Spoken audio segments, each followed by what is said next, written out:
His host. I am also a member of Urban Unicorn Pakistan. Urban Unicorn is a non-profit organization working for the welfare. The ultimate goal is to have a well-nourished and well-educated nation that effectively contribute in the national development and prosperity. For this great goal, we are arranging a series of webinars and workshops. Today, our topic is Plagra. Our today's guest speaker is dietitian Ali Usman. He is Vice President in SNCP, Student Nutritionist Club Pakistan, House Officer at DHQ Hospital, Sahiwal. We warmly welcome you, sir. Hope we will learn a lot from your session. The stage is yours. You can start now. Thank you so much, Ms. Fiza. Assalamu alaikum, everyone. So we are going to start about topic about niacin. Second name of niacin is vitamin B12. It's also named by certain other names like nicotinamide, vitamin P, or other name is plagiarism prevention, anti-black tongue factor, or nicotinic acid. These are the certain names that is called by the vitamin B3 because vitamin P इस वजह से कहते हैं इसको क्योंकि प्लेजरा prevention की वजह से, और बाकी एंटी ब्लैक टंग फैक्टर इस वजह से था क्योंकि जब ये प्लेजरा की डिजीज काज होना स्टार्ट हुई थी, फर्स्टली डिस्कवर की गई थी 70s के अंदर, तो उसके अंदर सबसे पहला जो इफेक्ट होता था उसकी टंग ब्लैक हो जाती थी, तो इस वजह से इसको एंटी ब्लैक टंग फैक्टर भी कंसिडर किया जाता था। और थर्ड नंबर आता है इसका निकोटिनिक एसिड, जो मतलब इसकी प्रिवेंशन फॉर्म होती है। नेक्स्ट आ जाता है certain properties of niacin. Niacin की क्या क्या प्रॉपर्टीज होती है? विटामिन B3 है, तो सबसे पहले आता है कि इट इज अडरलेस, मतलब इसकी कोई भी ऑर्डर नहीं होती। वाइट क्रिस्टलाइन सब्सटेंस होता है, ये वाटर के अंदर सोलबल है, और बेंजीन्स और अदर जो ईथर है इनके अंदर लेस सोलबल होता है, और सबसे इंपॉर्टेंट चीज है हीट रेजिस्टेंस और एयर रेजिस्टेंट होता है। ये जनरल सी प्रॉपर्टीज है, आप लोगों ने पहले भी पढ़ी होंगी, बट एक बार रिवाइज करवाना था। Next please. इस तरह से ये देखेंगे आप इस पिक्चर के अंदर कि इस तरह की फॉर्म के अंदर ये जो है नियासिन प्रेजेंट होता है हमारे पास क्रिस्टलाइन फॉर्म के। देन आता है source of vitamin B3। Vitamin B3 जो होता है इसके जो बहुत से प्रिकर्सर्स होते हैं, जैसे कि अभी बताया था, निकोटिनामाइड होता है, निकोटिनिक एसिड होता है, या ट्रिप्टोफन होता है। एज इट इज जो होता है विटामिन B3 या नियासिन, ये किसी के अंदर प्रेजेंट नहीं होता। कुछ वेजिटेबल्स के अंदर या कुछ फ्रूट्स के अंदर प्रेजेंट होता है। सब फूड्स के अंदर as it is vitamin B3 या नियासिन प्रेजेंट नहीं होता। बाकी के अंदर इसके प्रिकर्सर्स होते हैं जो कि अल्टीमेटली वो बना देते हैं। तो जिनके अंदर विटामिन B3 प्रेजेंट होता है वो आती है ब्रोकली, पीनट, चिकन है, bell pepper, mushrooms, kidney beans. इसके अलावा आ जाता है हमारे पास ऑर्गन मीट। ये कुछ एग्जांपल होती है, ये कुछ इसके सोर्सेज हैं विटामिन B3 के।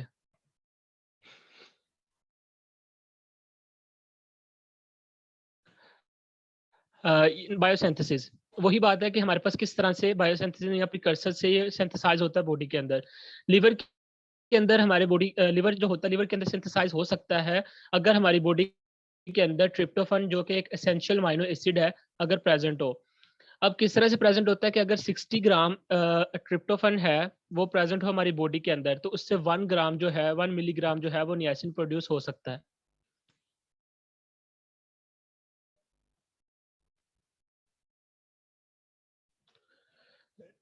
आरडीएज आ जाती हैं इसकी। आरडीए में मैन के लिए आ जाती है 15 to 20, अडल्ट में 13, अडल्ट वुमेन के अंदर 13 to 15। मैन में इस वजह से ज़्यादा होती हैं इसकी, और वुमेन में थोड़ी सी कम होती हैं। मैन के अंदर इस वजह से ज़्यादा होती है क्योंकि ये हमारी बॉडी के अंदर जितने भी मेटाबॉलिज्म होते हैं कार्ब्स, प्रोटीन और फैट के, उनकी मेटाबॉलिज्म को तेज़ करता है। सबसे एसेंशियली होता है कि फैट की मेटाबॉलिज्म को ये कंट्रोल करता है या उनको स्पीड अप करता है।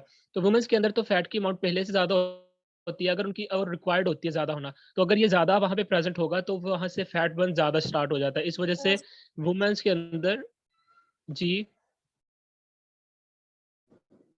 किसी का कोई क्वेश्चन है? ओके, तो वुमेन के अंदर जो होता है जो नियासिन होता है एज कम्पेयर टू मैन ये कम होता है। बाकी आ जाता है चिल्ड्रंस, इन्फेंट और लैक्टेशन मदर के अंदर आपके प्रेजेंट नजर आ रहा होगा स्क्रीन पे।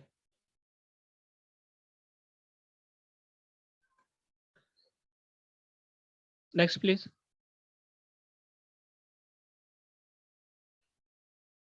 सो हमारा जो बेसिक टॉपिक है वो अब स्टार्ट होगा।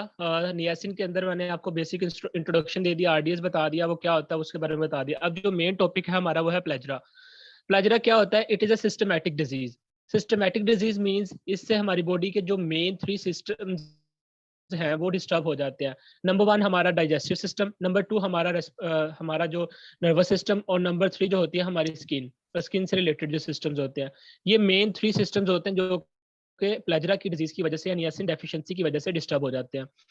अब इन 3 डिजीज को कैरेक्टराइज किया जाता है as a diarrhoea, dementia and dermatitis. दो टाइप्स की होती हैं हमारे पास नियासिन डेफिशिएंसीज। अब दो तरह से हो सकती है, इसे हम ये कह लेंगे। नंबर 1 में प्राइमरी काज आता है, नंबर 2 में सेकेंडरी काज। ये काज भी कंसीडर करते हैं और इसके टाइप्स भी कंसीडर होती हैं। अब प्राइमरी कॉज या प्राइमरी टाइम में क्या होता है कि अगर हमारी डाइट के अंदर ही इतना इनएडिकेट अमाउंट ऑफ नियासिन हो, मतलब पूरी नियासिन की अमाउंट हमें चाहिए ही नहीं हो, प्रेजेंट ही नहीं है, तो फिर क्या होगा? उसकी वजह से हमारी बॉडी के अंदर नियासिन की डेफिशिएंसी हो जाएगी और प्लेजरा की डिजीज काज हो जाएगी। ठीक है। और सेकंड ये होता है कि हमारी बॉडी के अंदर या हमने इतनी डाइट के अंदर अपनी जो है नियासिन कंज्यूम तो कर ली, मगर किसी भी रीजन की वजह से उसकी अब्जॉर्प्शन बॉडी में नहीं हो पाई। उस वजह से जो है वो नियासिन की डेफिशिएंसी हो गई और वहां से प्लेजरा हो गया। अब यहाँ पे कौन कौन से ऐसे फैक्टर्स हैं जिसकी वजह से हमारी बॉडी के अंदर हमने डाइट के अंदर अपना नियासिन कंज्यूम तो किया मगर अब्जॉर्ब नहीं हो पाया, उन फैक्टर्स के आगे डिटेल्ड है। नंबर 1 पे आता है क्रॉनिक अल्कोहलिज्म। अगर हम बहुत ज्यादा अल्कोहल कंजप्शन करते हैं, उसकी वजह से क्या होता है कि हमारे नियासिन जो होता है बॉडी के अंदर अब्जॉर्ब नहीं होता और अल्टीमेटली वो बॉडी से एक्सक्रीट हो जाता है। दूसरा आ जाता है प्रोलॉन्ग डायरिया। अगर हमारी डायरिया के बारे में आपको पता होगा, डायरिया की कंडीशन ऐसी कंडीशन होती है जिसकी वजह से बहुत से न्यूट्रिएंट्स जो है उनका लॉस हो जाता है। तो अगर ये ही डायरिया पर लॉन्ग टर्म के लिए चले, लंबे अरसे के लिए चले, तो उसकी वजह से क्या होता है, नियासिन जो होता है बॉडी के अंदर अब्जॉर्ब नहीं हो पाता, क्योंकि इसकी अब्जॉर्प्शन टाइम जो होता है वो कम हो जाता है। अब्जॉर्प्शन टाइम की वजह से इसकी बॉडी के अंदर डेफिशिएंसी हो जाती है। नेक्स्ट, सर्टेन अदर फैक्टर्स हैं। जीआई ट्रैक डिजीज, कोई भी डिजीज होगी जीआई ट्रैक की, लाइक अगर हम कॉन्स्टिपेशन कह देते हैं, अभी हमने पीछे डायरिया पढ़ा था, इसके अलावा अगर उसको एसिडिटी हुई हुई है, अगर उसको अल्सरेशन हुई हुई है, इस वजह से भी हमारी बॉडी के अंदर क्या होगा, नियासिन अब्जॉर्ब नहीं हो पाता। नेक्स्ट आ जाता है लिवर साइरोसिस। लिवर साइरोसिस में क्या होता है कि हमारी बॉडी के अंदर लिवर्स के स्कार्स बन जाते हैं या लिवर्स की वाटर फ्लूइड लाइक जो स्ट्रक्चर्स बन जाते हैं। ठीक है। अगर ऐसी कंडीशन हो जाए तो इसका मेटाबॉलिज्म ही नहीं हो पाएगा, क्योंकि सारी के सारे न्यूट्रिएंट्स का मेटाबॉलिज्म हमारे लिवर के अंदर होता है। अब्जॉर्ब भी हो गया, डाइजेस्ट हमने इनटेक भी किया, अब्जॉर्ब भी हो गया, मगर लिवर साइरोसिस की वजह से क्योंकि लिवर डिस्टर्ब था तो उसकी मेटाबॉलिज्म ही नहीं हो पाई, या हमारे पास ट्रिप्टोफन था, वो ट्रिप्टोफन उससे नियासिन के अंदर कन्वर्ट ही नहीं कर पाया, इस वजह से भी नियासिन की डेफिशिएंसी हो जाती है। नेक्स्ट आ जाता है हमारे पास कार्सिनोइड ट्यूमर्स। जितने भी कैंसर काजिंग ट्यूमर्स होते हैं उनकी वजह से भी हमारे पास ये हो जाता है। इसकी रीजन ये होती है, कैंसर काजिंग ट्यूमर की वजह मतलब वो स्पेस ज्यादा कवर करना शुरू कर देता है, उस वजह से जिसकी ऑब्जॉर्प्शन कैपेसिटी कम हो जाती है। उसके बाद आता है heart nerve disease. Heart nerve disease को हम ट्रिप्टोफन मेटाबॉलिज्म डिसऑर्डर भी कह सकते हैं, या हम इसको अमाइनो एसिड मेटाबॉलिज्म डिसऑर्डर। इसके अंदर क्या होता है कि ये ऐसी कंडीशन होती है कि बॉडी की ऑब्जॉर्प्शन कैपेसिटी हम इनटेक तो करते हैं और बॉडी ऑब्जॉर्ब भी सम टाइम कर लेती है, मगर उसके बाद इसका मेटाबोलाइज ही नहीं हो पाते ये सारे के सारे अमाइनो एसिड, जिसकी वजह से सर्टेन वाइटामिन, जिसमें वाइटामिन B3 या नियासिन भी आता है, और बहुत सारी प्रोटीन जो होती है उनकी प्रोडक्शन नहीं हो पाती। आगे आ जाता है सर्टेन ड्रग्स, जैसे कि एंटी डिप्रेसेंट होता है, डिप्रेशन के लिए बहुत सारी ड्रग्स यूज होती हैं। एजाथायोप्राइन होती है, ये हमारे पास किडनी की एक होती है ड्रग। इस तरह और भी काफी ड्रग्स होती हैं जिसकी वजह से, जिसकी कंजप्शन की वजह से जो होता है इंटरेक्शन हो जाता है हमारे पास विटामिन B3 का इनके साथ, और अब्जॉर्प्शन कैपेसिटी कम हो जाती है। ये सारे थी इसके सेकेंडरी काज के हमने इनटेक जरूर किया मगर किसी भी एक रीजन की वजह से इंटरेक्शन हुआ और वो अब्जॉर्ब नहीं हो पाई। नेक्स्ट आ जाता है हिस्ट्री। तो हिस्ट्री में ये होता है, पहला मीन स्किन और अगर मीन सॉर, सॉर या इन्फ्लेमेशन। ठीक है। अब इन्फ्लेमेशन या सॉर के अंदर काफी चीजें आ जाती है, लाइक रैशेस बन जाते हैं, वहां पे थिकन्ड स्किन हो जाती है, तो ये सारी इसकी आ जाती है सॉर के अंदर। First discovered by the Spanish Don Gaspar Casal in 1735। 1735 के अंदर फर्स्टली जो डिस्कवर किया गया था बाय मीन ऑफ 3D। इस डिजीज को नाम दिया गया था 3D का। एक डर्माटाइटिस, डायरिया और डायमेंशिया। डायरिया का, डर्माटाइटिस और इसका आगे डिटेल्ड है, मैं आपको बताता हूँ। वैसे डायरिया जो होता है हमारे पास, आपको पता है, बोवल डिस्टर्बेंस होती है। डायमेंशिया मेमोरी लॉस को बोलते हैं और डर्माटाइटिस होता है inflammation of skin. Next please.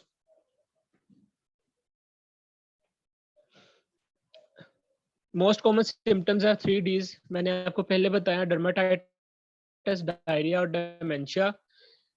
Next,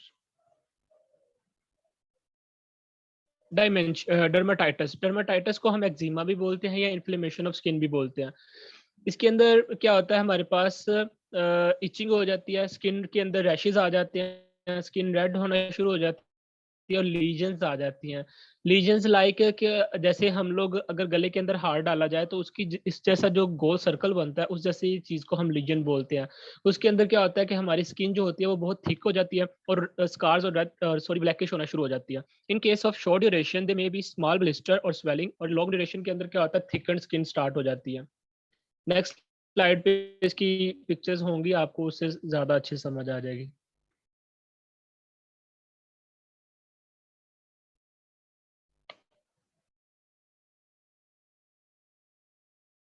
next slide please. ये आप देख सकते हो, ब्लिस्टर्स हुए हैं और स्वेलिंग बन चुकी है, और ये हमारे पास लीजन्स हैं सारी की सारी।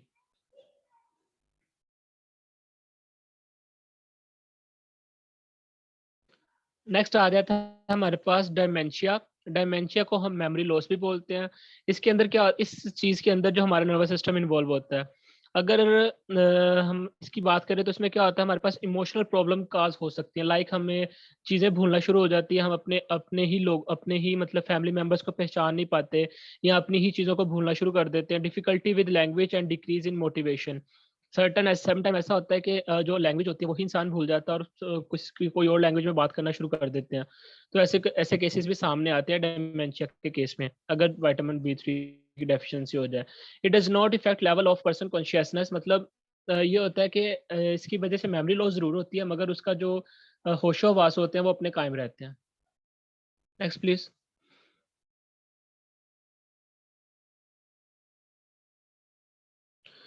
इसमें जो मोस्ट कॉमन टाइप्स होती है डिमेंशिया की, डिफरेंट टाइप्स होती हैं। जैसे आ जाता है नंबर 1 पे अल्जाइमर डिजीज। अल्जाइमर डिजीज होती है, ये एक मेटाबॉलिक सिंड्रोम भी आ जाता है, इसे हम कंसिडर करते हैं। और इसके अलावा दूसरी टाइप्स आ जाती है वेस्कुलर डायमेंशिया, फ्रंटो टेम्पोरल डायमेंशिया। ये हमारे पास ब्रेन के पार्ट्स होते हैं, फ्रंटल और टेम्पोरल लोब्स होते हैं। अगर इनकी ये डैमेज हो जाए विटामिन B3 की डेफिशिएंसी की वजह से, तो इसकी डैमेज हो जाता है पार्किंसन डिजीज डेमेंशिया। पार्किंसन और जमीर डिजीज ये एक मेटाबॉलिक सिंड्रोम है, जिसके अंदर क्या होता है कि हमारे बॉडी के अंदर, पार्किंसन डिजीज के अंदर तो ये होता है ना कि ब्लड क्लॉटिंग जो होती है वो इफेक्ट हो जाती है, और अल्जाइमर डिजीज के अंदर मेमोरी लॉस स्टार्ट हो जाती है। तो इसकी कुछ स्टेजेस होती हैं, अल्टीमेटली डेथ की तरफ लेके जाती हैं। तो इस वजह से मतलब डेमेंशिया की ये दो काजेज बन सकती हैं। Next please. नंबर 3 में आता है इसका डायरिया।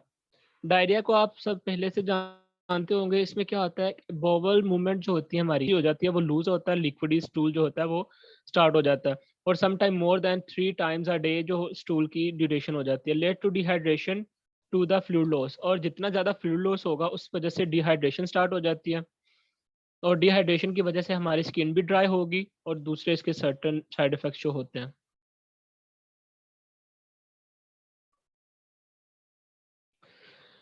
अदर कॉमन सिम्टम्स में आ जाता है हमारे पास साइकोसिस। साइकोसिस मीन्स होता है कि हम जिस तरह से अपनी किसी भी चीज को परफॉर्म करते हैं, उसके जो बिहेवियर को शो करने का जो वे होता है, उसको हम बोलते हैं साइकोसिस।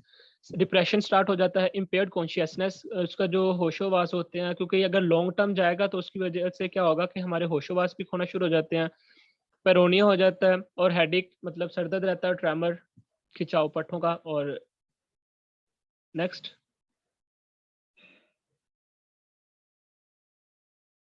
और इसकी वजह से इसके अलावा क्या होता है, हमारे पास जो पेशेंट होता है वो सेंसिटिव टू लाइट, उसको सूरज की मतलब, क्योंकि ये हीट स्टेबल होता है, हीट सेंसिटिव हो जाता है उस टाइम पेशेंट, क्योंकि हीट सेंसिटिविटी की रीज़न ये होती है, हीट सेंसिटिविटी की रीज़न ये होती है कि हमारे पास सूरज के पास जाएगा, उसको धूप भी मिलेगी और उसको गर्मी भी मिलेगी, और इस वजह से उसकी जो स्किन के ऊपर रैशेज़ और रेडनेस इसी वजह से स्टार्ट हो जाते हैं। और लास्ट आता है हेयर लॉस। मैंने आपको पहले बताया, इसकी वजह से बहुत सारी प्रोटीन्स की मेटाबॉलिज्म डिस्टर्ब हो जाती है, उनमें से एक प्रोटीन होता है केराटिन प्रोटीन। अगर केराटिन प्रोटीन नहीं होगी तो हमारे नेल्स और हेयर जो होते हैं उनका मतलब नेल्स भी ब्रिटल हो जाते हैं और हेयर्स भी ब्रिटल हो जाते हैं, इजीली टूटने वाले। Next please.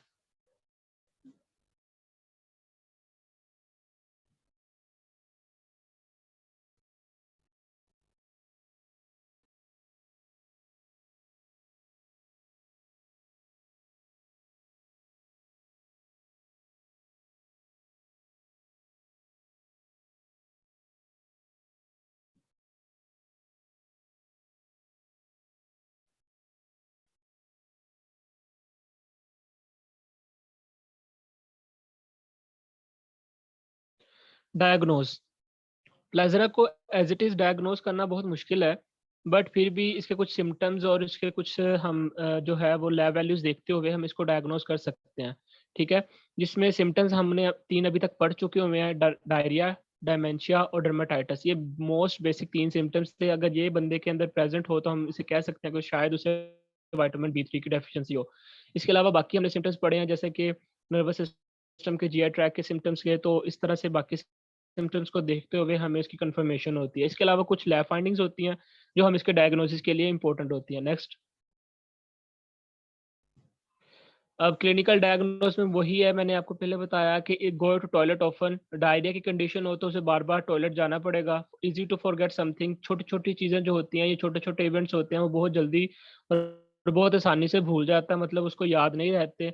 और हार्ड टू स्लीप, मतलब उसको नींद नहीं आती क्योंकि डिप्रेशन रहता है, और डिप्रेशन के अलावा पैरानोरिया रहता है, तो हेडेक, ये सारी कंडीशंस की वजह से उसको नींद भी सही से नहीं आती।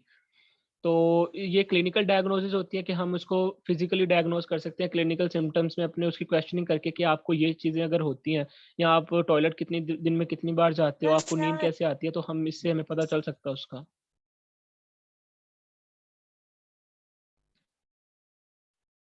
Next slide.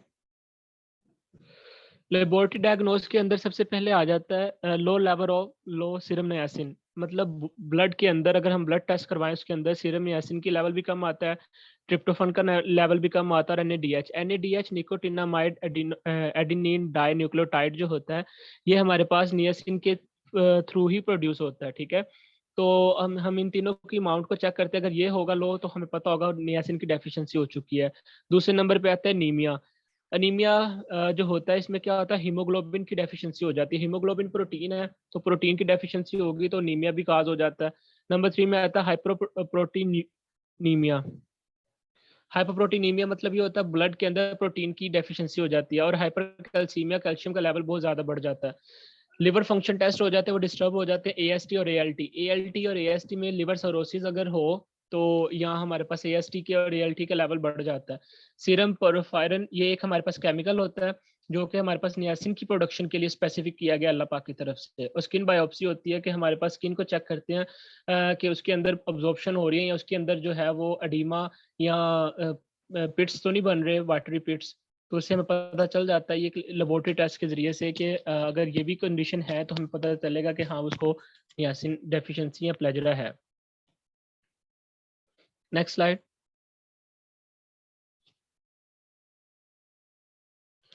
अब ट्रीटमेंट में 2 तरह की ट्रीटमेंट ही होती है। एक हम बात कर चुके हैं डाइटरी ट्रीटमेंट में कि हम उसको डाइटरी रिच, जितने भी हमारे पास नियासिन रिच डाइटरी फूड्स होंगी, फूड्स होंगे, हम उनको देंगे। जैसे कि एग आ जाता है, उसके अंदर ट्रिप्टोफन प्रेजेंट होता है हाई अमाउंट में। सी फूड्स होते हैं, वो भी हमारे पास ट्रिप्टोफन के अमाउंट में हाई होती है। ब्रोकली था, पीनट था, वॉलनट होता है, सीरियल्स जितने भी हमारे पास प्रेजेंट होते हैं, और ऑर्गन मीट, इन सब के अंदर नियासिन और ट्रिप्टोफन की अमाउंट प्रेजेंट होती है।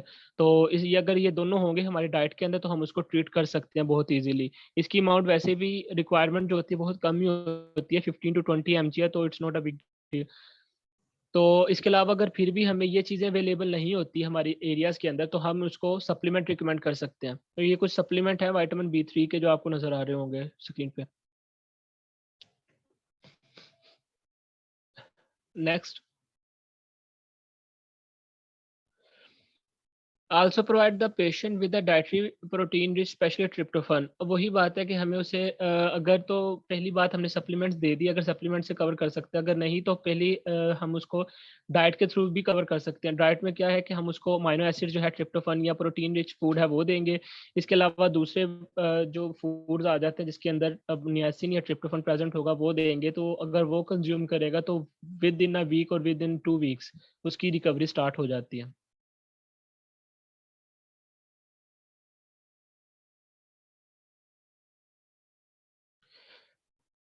प्रिवेंशन मीन्स कि हम लोग किस तरह से, अगर एक बंदे को तो डेफिशिएंसी हो चुकी है उसके तो बात की बात है ना, ये हम इससे प्रिवेंट किस तरह खुद को कर सकते हैं कि हम अपनी डेली डाइट के अंदर कम से कम इन चीज़ों को ऐड रखें जो जिसके अंदर नियासिन की मतलब प्रेजेंस होते हैं food.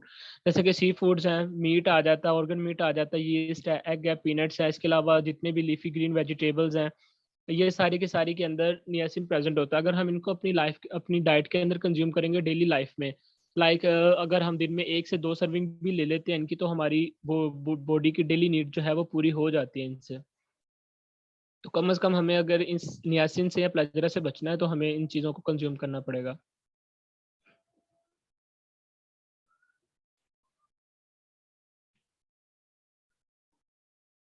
For secondary prevention, avoid sun exposure during the active phase of disease. जब ये डिजीज एक्टिव हो चुकी हो तो हमें क्या करते हैं कि हम लोग सूरज से बचना चाहिए, क्योंकि अगर सूरज के अंदर जाएंगे तो हमारे स्किन के ऊपर रैशेस, रेडनेस और लीजन स्टार्ट हो जाती हैं।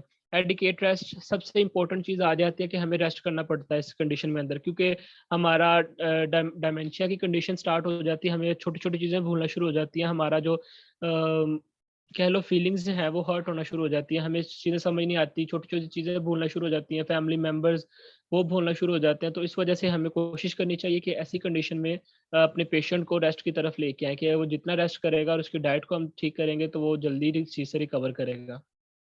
नेक्स्ट।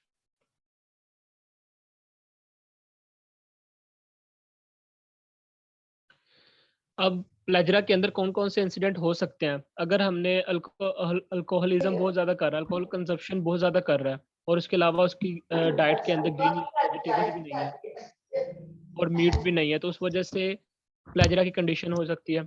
दूसरे नंबर पे आ सकता है कि common in Africa and north Korea, बहुत ज़्यादा कॉमन है अफ्रीका, नॉर्थ कोरिया, क्योंकि वहाँ पे जो है वो पॉवर्टी बहुत ज़्यादा बढ़ चुकी हुई है। और इसके अलावा no no racial predilection in the reported, no sex predilection in the described.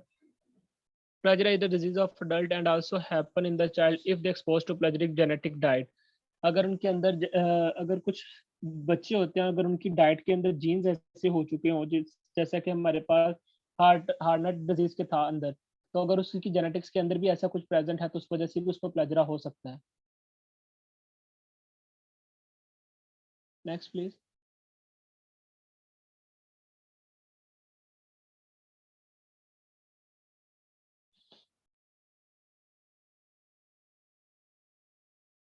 So this is all for today. If anyone have any question they can ask me freely. Easy topic है, आप लोगों ने पढ़ा होगा पहले भी काफ़ी दफ़ा, और इसके अलावा इसकी डेफिशिएंसी आज के दौर में तो बहुत ही कम है हमारे एरिया के अंदर। फिर भी अगर किसी बंदे को ये डिजीज़ या इसकी ये सिम्टम्स अपीयर होते हैं, इसकी डेफिशिएंसी अपीयर होती है, तो आप इसको इजीली रिकवर कर सकते हो। नॉट अ बिग डील कि इसको बाकी डिजीज़ की तरह जैसे सीवीडी है, डायबिटीज़ है, उसके लिए कवर करने के लिए कॉम्प्लिकेशंस की ज़रूरत होती है। इसमें ऐसा कोई एज इट इज़ इफेक्ट नहीं है, आप उसको जल्दी से रिकवर कर सकते हो और ईजिली रिकवर कर सकते हो। फिर भी अगर किसी को कोई क्वेश्चन हो इस पे, इससे रिलेटेड, या कोई चीज़ समझ नहीं आई हो, कोई पॉइंट समझ ना आया हो, तो आप पूछ सकते हो। सर पेलेग्राजेनिक डाइट को थोड़ा सा इलेबरेट कर दें प्लीज। जी, प्लेजराजेनिक डाइट ये थी कि हमारे पास ना एक म्यूटेशन हो जाती है जीन्स के अंदर। ठीक है, तो ऐसा कुछ हो सकता है कि अगर हमारे किसी भी डाइट के इशू, अगर एक बंदे को एक चीज़ से इशू है, जेनेटिक इशू चलता आ रहा है कि उसको इससे एलर्जी हो जाएगी, अगर वो इस चीज़ को कंज्यूम करेगा तो उस वजह से क्या होगा, उसकी जीन्स की म्यूटेशन होना स्टार्ट हो जाती है। जीन्स की म्यूटेशन होगी तो हार्डनेट डिजीज हो जाती है। ठीक है, तो हार्डनेट डिजीज होगी तो हमारे पास अल्टीमेटली ट्रिप्टोफन जो है वो नियासिन के अंदर कन्वर्ट नहीं हो पाएगा। तो ये रीजन होती है कि जो है प्लेजरा जेनेटिक डाइट को हम इस तरह से एक्सप्लेन करते हैं।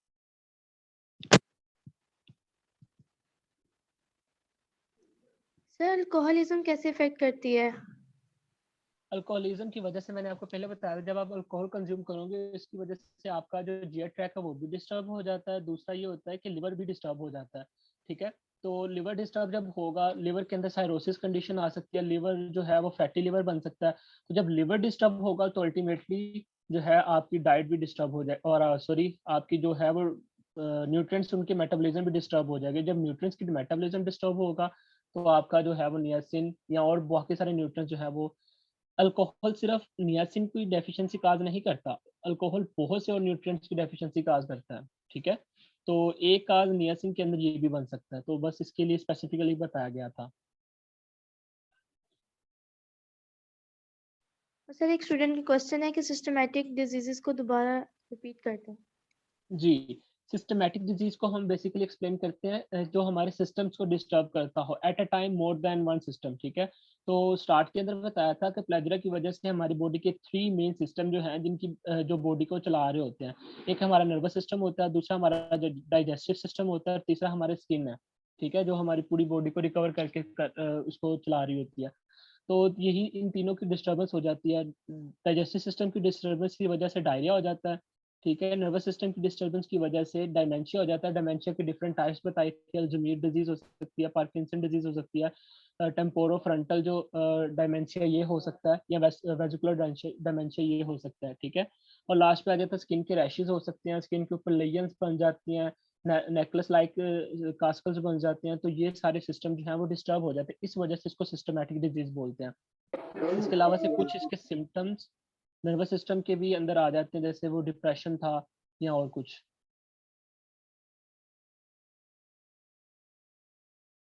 और किसके कोई क्वेश्चन? किसी का कोई क्वेश्चन है तो पूछ लें। एक्सक्यूज मी, अगर किसी पर्सन को पेलेग्रा डिजीज हो गई है तो उसे डाइट के थ्रू हम कैसे मैनेज कर सकते हैं? जी, अगर किसी बंदे को डायरिया हो चुका, सॉरी प्लेगरा हो चुका है ना, तो उसके पहले तो सिम्टम्स आपको क्लियर हो चुके, आपको कंफर्म हो गया उसको प्लेगरा हो गया। तो डाइट आप उस तरह से दोगे लाइक जो नियासिन रिच होगी, जिसमें एग आ जाता है। ठीक है, इसमें लीफी ग्रीन वेजिटेबल्स आ जाती है, ब्रोकली आ जाती है, पीनट आ जाती है। आप उसको उसको सारे दिन के अंदर मतलब उसी डाइट को कंपनसेट करो नॉर्मल डाइट के साथ। लाइक उसको हर डाइट के अंदर एग दे दिया, हर डाइट के अंदर कोई लीफी ग्रीन वेजिटेबल दे दी, कोई ऑर्गन मीट दे दिया, लिवर का पोर्शन दे दिया। इस तरह से अगर आप उसको उसकी डाइट के अंदर, नॉर्मल डाइट के अंदर इन चीज़ों को कंपनसेट कर दोगे तो वो रिकवर करना शुरू हो जाएगा। इसकी रिक्वायरमेंट इतनी ज़्यादा नहीं होती, जितनी आप डाइट लोगे उससे कवर अप हो जाएगा ये।